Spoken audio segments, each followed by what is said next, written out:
The most recent visit, probably the most awe-inspiring part of it, and the most memorable, was visiting Irinka in Oberniki.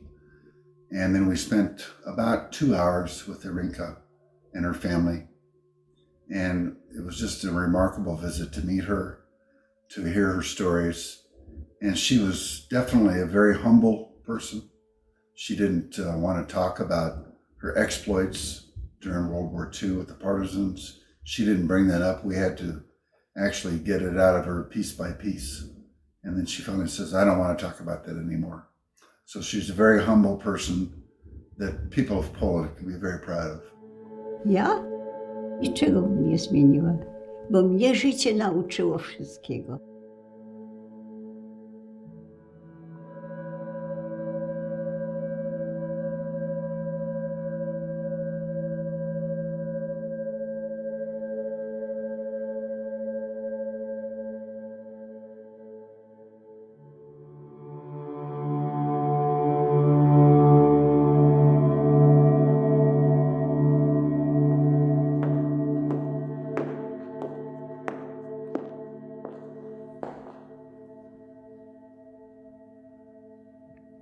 W dniu moich urodzin Sędziszów Małopolski był pod zaborem austro-węgierskim. Mniej więcej połowę mieszkańców Sędziszowa stanowili Polacy wyznania katolickiego, a drugą połowę osoby wyznania mojżeszowego, czyli Żydzi. Większość domów była jeszcze drewniana, tylko ratusz i okolice rynku były murowane. W mieście znajdowała się bożnica, kościół parafialny oraz klasztor braci mniejszych kapucynów ufundowany przez rodzinę Potockich. To było przykładne polskie miasteczko. Przynajmniej dla jego mieszkańców, bo formalnie naszej ojczyzny wcale nie było. Dopiero w listopadzie 1918 roku Polska odzyskała niepodległość. Mam na imię Irena. Urodziłam się 20 czerwca 1918 roku w Sędziszowie Małopolskim w rodzinie Karoliny Gołąb i Wiktora Szebli, co czyni mnie Szeblanką.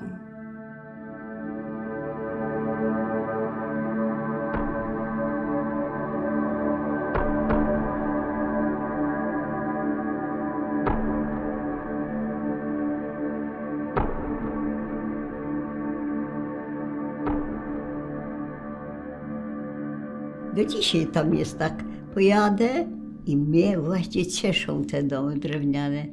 Od jednego końca miasta na drugi i tak po tych drewnianych chodzić, to i przez lasy się przeleciało.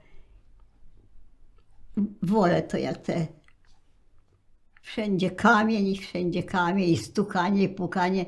A tak, stare domy najlepsze. Byłam ich trzecią córką.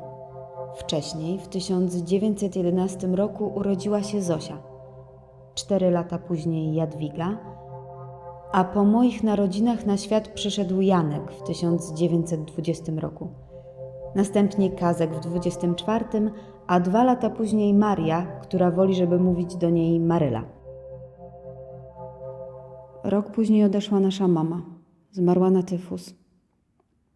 Tata znalazł się wtedy w bardzo trudnej sytuacji. Został z 6 dzieci i nie bardzo wiedział, jak pogodzić pełnoetatowe rodzicielstwo z utrzymaniem domu. W dodatku prowadził warsztat rymarski, więc miał bardzo dużo pracy. W opiece nad nami bardzo pomogła mu siostra mamy, ciocia Jula. Ona była inteligentna, ciocia. Ona kończyła gimnazjum, a na poczcie pracowała, była naczelnik poczty. A ona jako naczelnik to miała, wiesz, wzgląd, bo tam przychodziły przecież takie księgi, a to wszystko było tajne. Dosłownie księgi. W 1934 roku ożenił się z Józefą Szafrańską. Z ich związku narodziło się moje przyrodnie rodzeństwo – Tadeusz i Alicja. O dzieciństwie to ja właściwie nic nie pamiętam, bo ja cały czas jestem dzieckiem. Jeszcze dzisiaj. Naprawdę.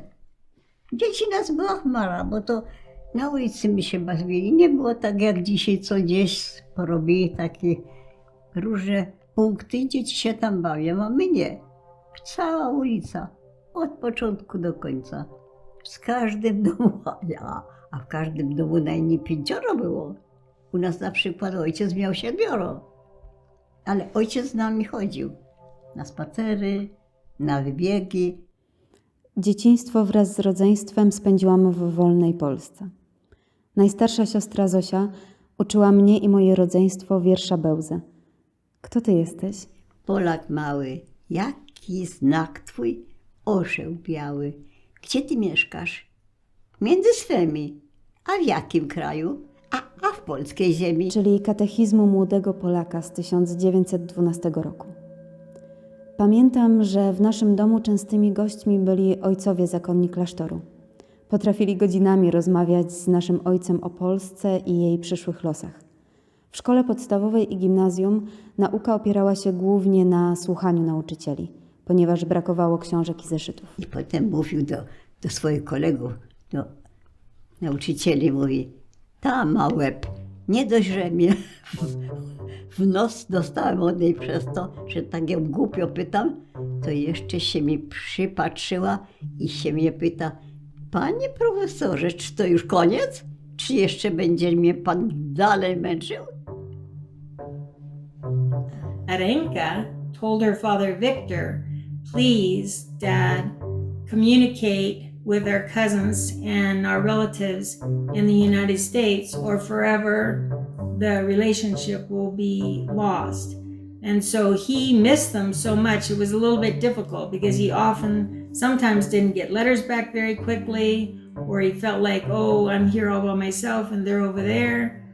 But she encouraged him to keep writing, and my grandmother did write.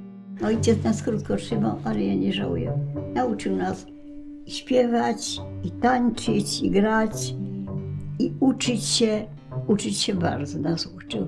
Wszystko później przerabialiśmy z nim, dawał jeszcze osobiście do jeszcze większe jakieś wymagania. I w szkole było zawsze od 5 do 5. W tych latach formowała się administracja w Polsce. Czas po lekcjach spędzałam z rodzeństwem i rówieśnikami na różnych grach i zabawach podwórkowych. To były dobre czasy. Nie było łatwo, ale było całkiem normalnie i spokojnie. I mieliśmy siebie. Bo chłopaki takie byli, dokuczali. A, jakie masz włosy! I tak mnie szarpali. Ja miałam piękne włosy. To mi wyszarpali garściami. Masz za gęste włosy i jak będziesz chodzić?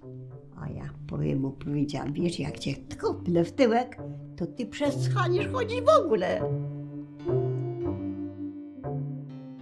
Kiedy miałam 17 lat, siostra mamy zaproponowała mi pracę w swoim sklepie w Tarnowie, którego nie miał kto prowadzić, bo ciocia mieszkała w Krakowie, gdzie miała drugi taki sam lokal. To był sklep dla modystek. Babski świat. Pracowała w sklepie. Naprócz obuwiem był sklep, a później zmienili. Obuwie było obok, a tu był sklep z materiałami. Takie, wiecie, te były takie pokręcone całe. Tam były i ten, Boże, i czerwone, i zielone, i jakie tylko kolory. To tam był najlepszy wybór. I później oni się tak zorientowali przy mnie, że ja umiem po prostu zachęcać ludzi. Ojciec, jak każdy rodzic, miał opory, ale w końcu wyraził zgodę, więc zamieszkałam w Tarnowie i rozpoczęłam pracę jako ekspedientka. Udało mi się znaleźć mieszkanie dokładnie naprzeciwko sklepu. I tak go poznałam. Byłam młodziutką panienką. Tylko się tak ubrałem ekstra i założyłam na siebie coś ekstra. Jeszcze się przepasałam i to chodziłam. I nie chodziłam po scenie, tylko po prostu płynęłam po tej scenie. Każdy miał chyba w życiu sytuację, że po wyjściu z domu nie mógł dać głowy czy zamknął drzwi na klucz. To przecież tak oczywiste, ale samego momentu zamykania drzwi nie jesteś sobie w stanie przypomnieć. Ja dzisiaj za nic nie jestem sobie w stanie przypomnieć jego nazwiska. To zaskakujące, jak z biegiem lat zapominamy o rzeczach, które były dla nas najbardziej oczywiste. Za to nigdy nie zapomnę naszego pierwszego spotkania. Adam się nazywał na imię, a się już nie pamiętam nazwiska, a mniejsza z tym. I przecież on zwariował na moim punkcie. Spał w nocy, zostawał za drzwi zamkniętymi, siedział na powietrzu i do rana tam, żebym go chociaż przez okno, żeby mnie wiedział, to musiałam krzyczeć. Mówię, idź do cholery, odczep się ode mnie, idź spać, bo ja idę, chcę się spać, a przez ciebie nie mogę, bo widzę, jak chodzisz tam i z powrotem i zaglądasz. Kiedy Adam wszedł do sklepu, od razu mnie zauważył. Zatrzymał się, oniemiał, wpatrywał się we mnie jak w obrazek, a kiedy odzyskał mowę, powiedział, że ujrzał w tej chwili anioła. Tam mu mówili, wujek mu mówi, albo ciocia, idź trochę się przejść do lasu, idź na grzyby i jest, możesz se ryby łapać, bo jest rzeka. Nie odszedł ani na krok. Się chłopak tak zakochał, że się we mnie patrzył, jak nieprzytomny już później. Oczy za mną wodził po całym domu. Oczywiście później zaczęliśmy się spotykać. Nasz wspólny czas był wspaniały i zwyczajny. Byliśmy młodzi i zakochani. Wiem, że to była prawdziwa miłość.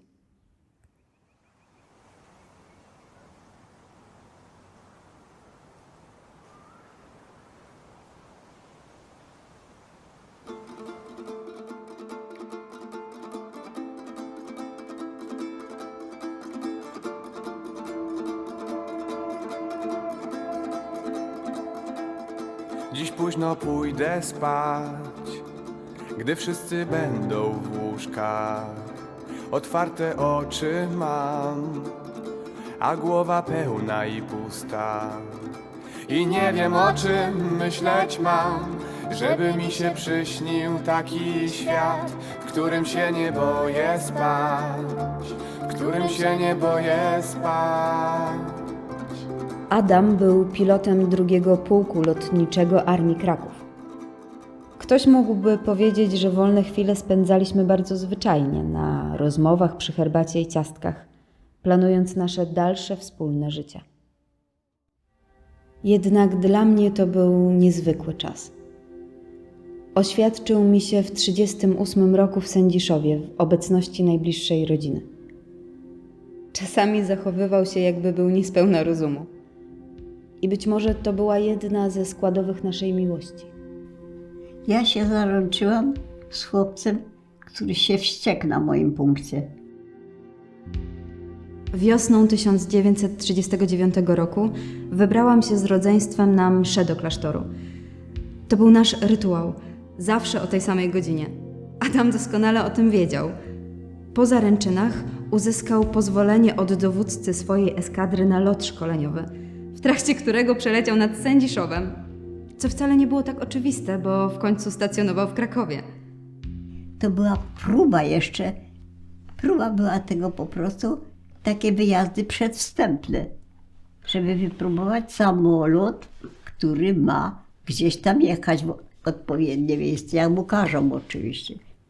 Takie samoloty nazywały się płatowce i latały raczej nisko, więc podczas lotu wypatrywał mnie, a kiedy już dostrzegł, jak zmierzam do klasztoru, nasze spojrzenia się spotkały. Nie jestem w stanie opisać teraz, co wtedy czułam, ale na tym nie koniec. Adam zaczął wykonywać dziwne manewry, nie tracąc ze mną kontaktu wzrokowego. Przechylał maszynę raz w lewo, raz w prawo, robił nawroty.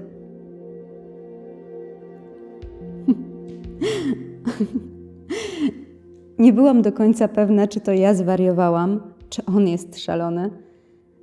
Później wytłumaczył mi, że tymi gestami chciał wyrazić swoje uczucia. Co za ulga.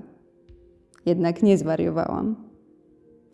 Ale tak, Adam był stanowczo trochę szalony. On dostał dobrze po nosie, Później się dopiero dowiedziałam. Jemu nie wolno było tego robić. Cóż, miłość nie zawsze ma rozsądek.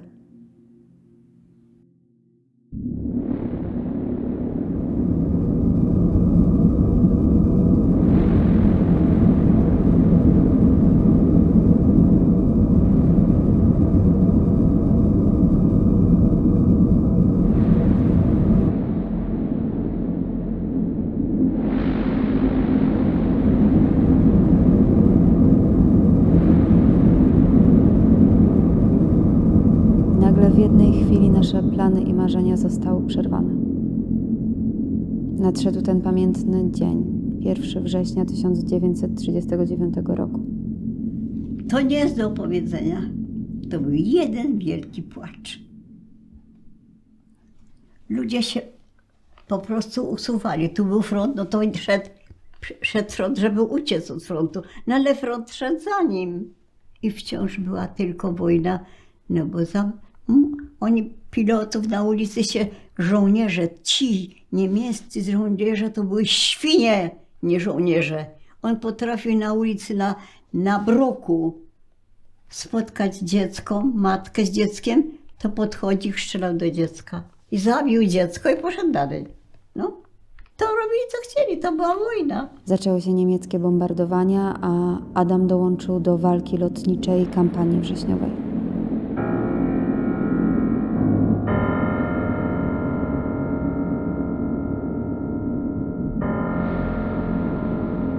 To był czas, kiedy nadzieja znaczyła dużo więcej niż kiedykolwiek wcześniej. Pozostało mi więc mieć nadzieję, że Adam jest cały i zdrowy i że broni ojczyzny. A to wszystko kiedyś się skończy i znów się spotkamy. Mogłam już tylko czekać. Jeden list jedyny, co wysłał. Pierwszy list i ostatni. On był pilotem. To jemu po prostu nie było wolno pisać. Bo później mi powiedział, Irenka, nie czekaj na jakąś odpowiedź ode mnie, bo mnie nie pozwolą. Ja jak nawet napiszę list, to oni likwidują. No, oni mieli rację, bo ci, co była, po prostu to byli ci piloci, którzy byli wciąż pod obserwacją. Oni tam chcieli coś się dowiedzieć zawsze. Wróciłam do rodzinnego domu w Sędziszowie. Tam już 8 września widziałam na ulicach kolumny niemieckich żołnierzy. Od tej chwili w każdej polskiej rodzinie zapanował strach i obawa o życie. Moi starsi bracia zaczęli często wychodzić z domu na noc. Nic nikomu nie mówili, nie tłumaczyli się. Z miesiąca na miesiąc wzmagał się terror faszystowskiej okupacji.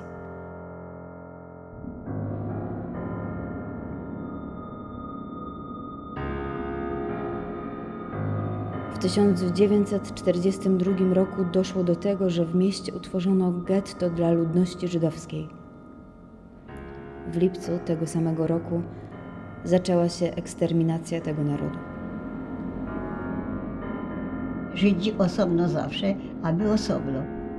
Tam się musieliśmy ustawić, porządek zrobić. Oni skontrolowali, że są wszystkie nazwiska i sobie poszli. A druga porcja tych, co już strzelali. Tamci tylko kontrolowali, że są na miejscu, a ci nie wychodzili i strzelali. Ci w niektórych tych miejscach mieszkali w mieście wysoko na drugim albo trzecim piętrze. Boże, tylko jęki, bo się każdy bał. Zejść nie pójdzie, bo go zabiją.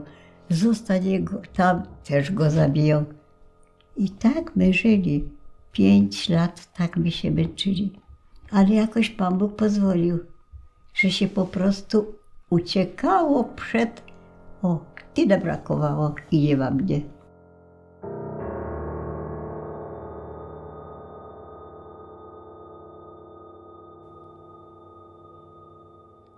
Pamiętam, jak spędzano Żydów na rynku w Sędziszowie i dokonywano ich selekcji.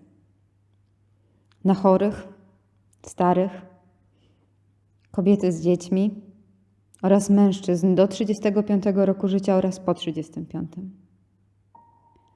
a reszta mieszkańców musiała się przyglądać temu zdarzeniu z ostrzeżeniem, że pomoc choćby jednemu Żydowi groziła śmiercią całej rodziny.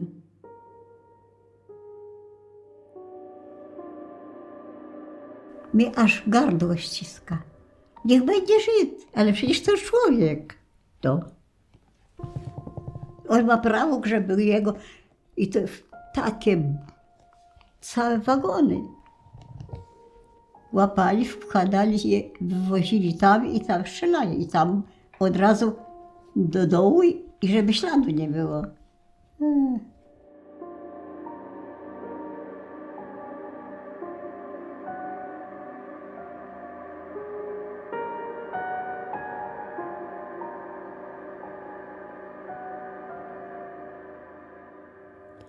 Wszystko to, czego byłam wówczas świadkiem, nie śniło mi się nawet w najgorszych koszmarach.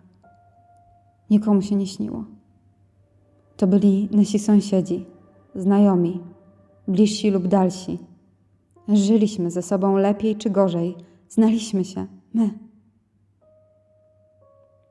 Mieszkańcy Sędziszowa. Tacy sami, choć różni. I nagle ktoś stwierdził, że ci ludzie nie zasługują na życie. A wszyscy, którym zrobi się ich żal, zasługują na ten sam los. Nie wiedziałam, co należy robić, jak się zachować, jak reagować, ale wiedziałam, że nie można trwać bezczynnie. Któregoś popołudnia mój brat Janek zaprowadził mnie za miasto, do lasu, gdzie przed oficerem Armii Krajowej złożyłam przysięgę wojskową, która kończyła się słowami Bóg, honor, ojczyzna. I właśnie wtedy zrozumiałam, dlaczego moi bracia tak często nie wracali na noc do domu.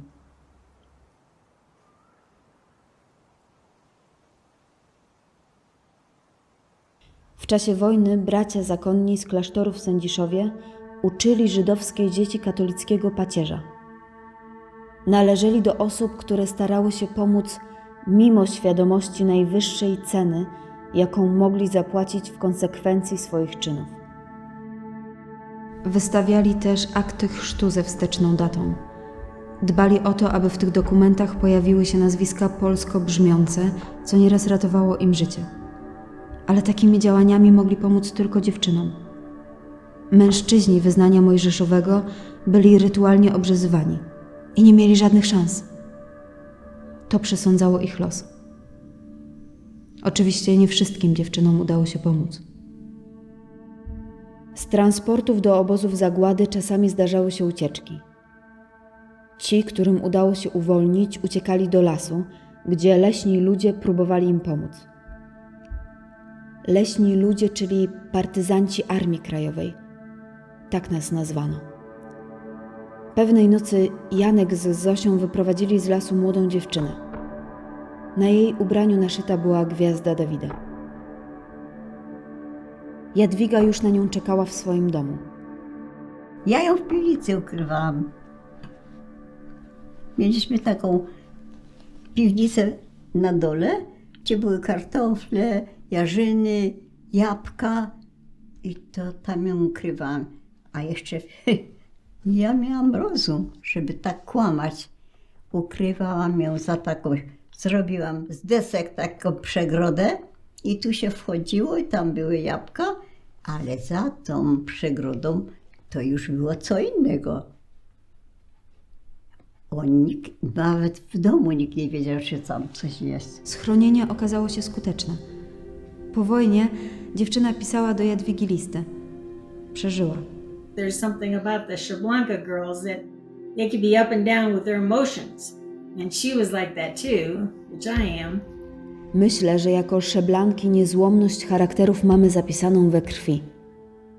W każdym razie starałyśmy się postępować słusznie, bez względu na to, czym nas straszyli. On jeden przyszedł do mnie, taki Niemiec był, a przychodził do mnie po prostu, żeby się popatrzyć na mnie. Ja się do niego nie bardzo chciałam odzywać, no ale musiałam. Jak coś pytał, to musiałam odpowiedzieć. I od razu, jak tylko wszedł i na mnie patrzy. A ja mówię, przepraszam bardzo, nie mam czasu, idę, bo mi się chce sikać. Jak on to usłyszał, to się ze śmiechu po prostu nie mógł powstrzymać. Mówi, no jedna, co prawda powie. Na obrzeżach Sędziszowa był niemiecki poligon doświadczalny, otoczony zasiekami i pilnie strzeżony przez żołnierzy. Nas nigdy nie wtajemniczano w to, z czym konkretnie wiąże się dana misja. Ale jako mieszkańcy Sędziszowa często słyszeliśmy odgłosy startu pocisków. Dopiero po wojnie dowiedziałam się, że na tym poligonie były wyrzutnie niemieckiej broni V1 i V2. To były pociski o bardzo słabej celności. Wystrzeliwano je w kierunku danego miasta, a gdzie doleciały, tam siały spustoszenie. Miały za to duży zasięg, dzięki silnikom odrzutowym. Często wystrzeliwane u wybrzeża Francji przelatywały nad kanałem La Manche i docierały do Anglii, gdzie wyrządziły szczególnie dużo szkód. Anglicy nie bardzo radzili sobie z tymi pociskami. Nie mieli konkretnych danych. Nie wiedzieli, co to jest, ani jak to rozszyfrować. I to właśnie w naszym Sędziszowie Niemcy testowali celność, siłę, prędkość i tor lotu tych pocisków. Czy byłam świadoma, w czym dokładnie biorę udział? Oczywiście, że nie, ale wiedziałam, że to ważne. Leśni ludzie z ukrycia obserwowali, notowali, robili zdjęcia pocisków i ich fragmentów rozrzuconych poza obszarem poligonu. AK działało głównie na prowincji. W dużych miastach ciężej było cokolwiek zorganizować. Któregoś dnia przeor klasztoru poprosił, żebym do niego przyszła. Wręczono mi list do współbraci w Krakowie z prośbą o przekazanie mi olejów namaszczających, z którymi miałabym wrócić do Sędziszowa. Ten list był jednocześnie przepustką na przejazd pociągiem do Krakowa. Ja już byłam tamtym, nie jedną nogą, tylko obydwoma na tamtym świecie.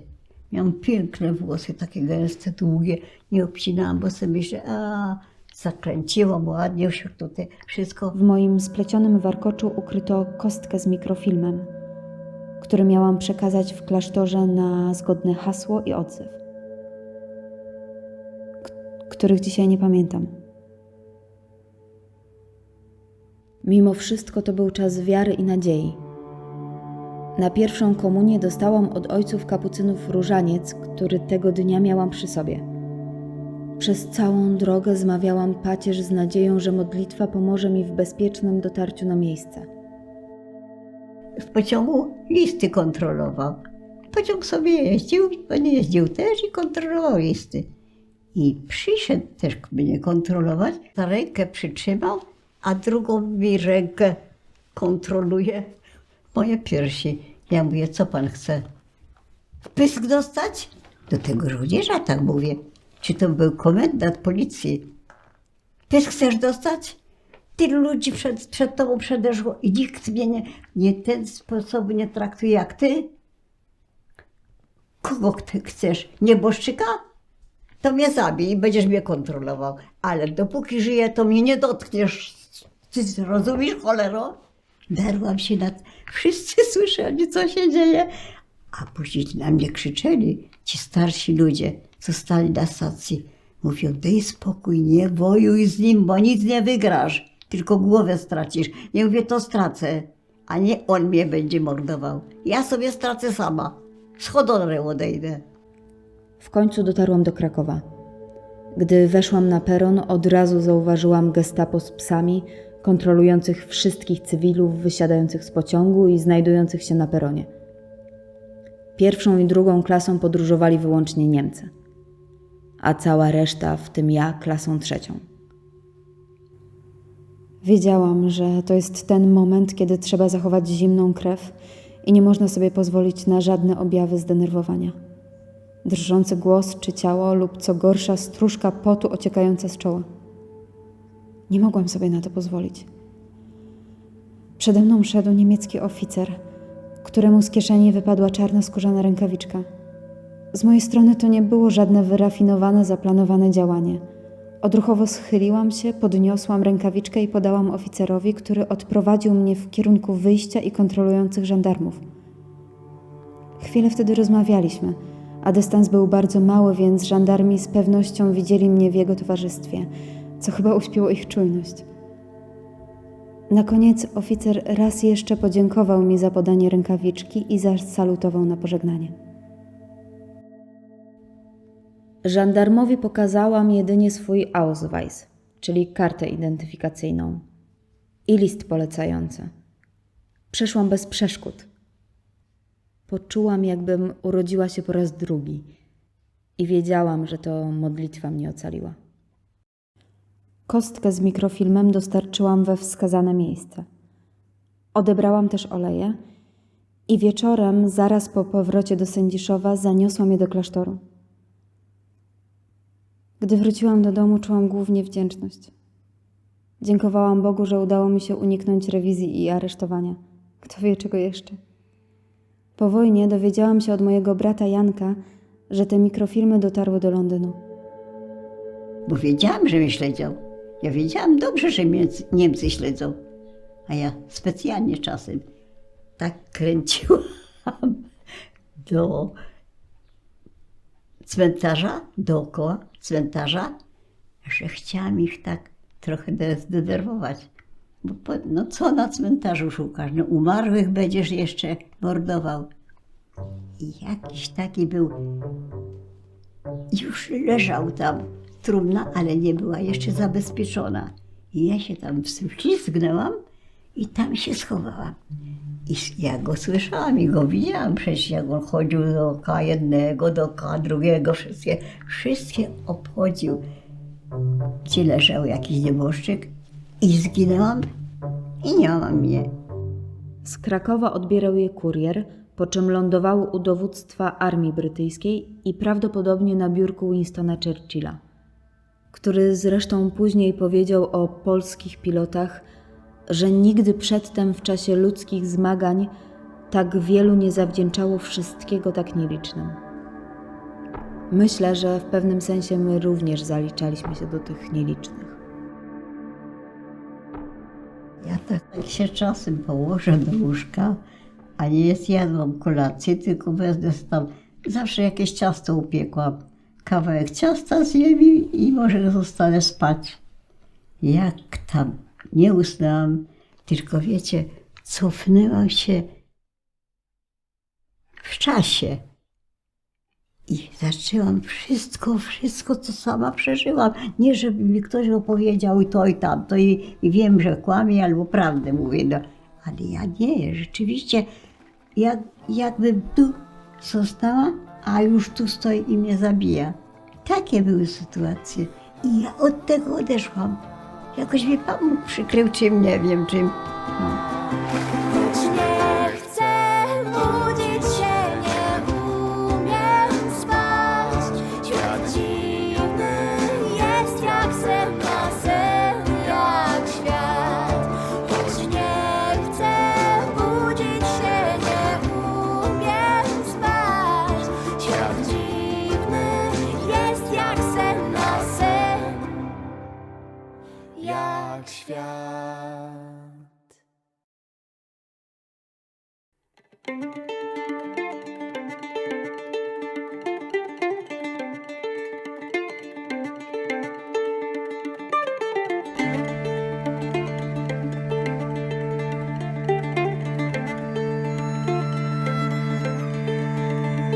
Wrzuceni są w świat i wrzuceni są w siebie. O, wszyscy pod niebem. Czy będziesz żył tak jak Pan lub gdzieś pod płotem i sam? O, tego nie wiesz. Czy będziesz żyć pośród gór lub może miast wielkich mur? Zasłoni je, Wrzuceni w siebie. jak wielki pożar jest świat, co wiecznie trawić się ma. Od nieba aż po ziemię. Więc przez płonący las przeprowadź mnie. Niech z nieba spadnie na mnie wielki deszcz, więc przez płonący las przeprowadź mnie, jak wielka rzeka.